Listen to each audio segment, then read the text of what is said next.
I have a question for you. Is the liberal world order worth saving?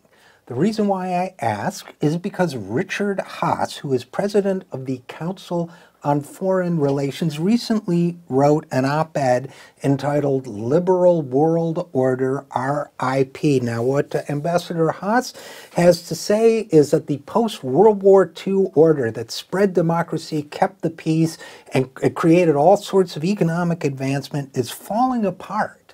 And he laments that fact. He says we're going to be facing regional orders instead of a world order, or he calls them regional disorders, along with the return of great power conflicts that some thought had ended with the Cold War. Now Mr. Haass is offering a eulogy, but I have the feeling he's also hoping that it will revive the deceased before the deceased is buried. He wants to bring back and save this liberal world order, albeit in a new form. Is that a good idea? I don't think so. Now, Richard Haass has quite the resume as a diplomat, as a Defense Department official, as a presidential advisor, as a Harvard lecturer. He is very, very prominent because he's been at the epicenter of this global world order. And from where he sits, it looks like a good thing. But from the periphery, where most people on this planet work and live, maybe it wasn't as good as some people think.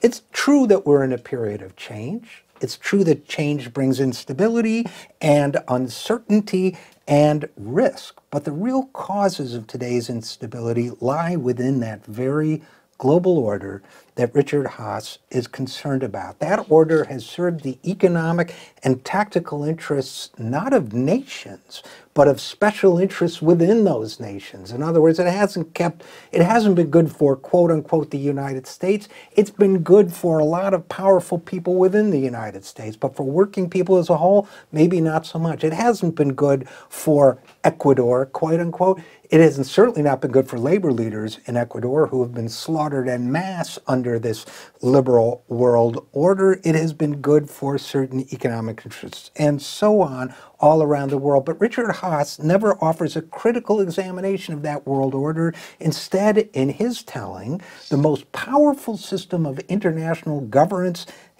and economic force in human history is the victim of forces beyond its control. Now, he calls those forces populism. The effects of growing populism as parties of the political extremes have gained ground in Europe. But, you know, that's somehow, and he also says similar things about the U.S., but that's somehow comparing Jeremy Corbyn and Bernie Sanders, who want a more just economic system, with the fascists and maniacs on the right.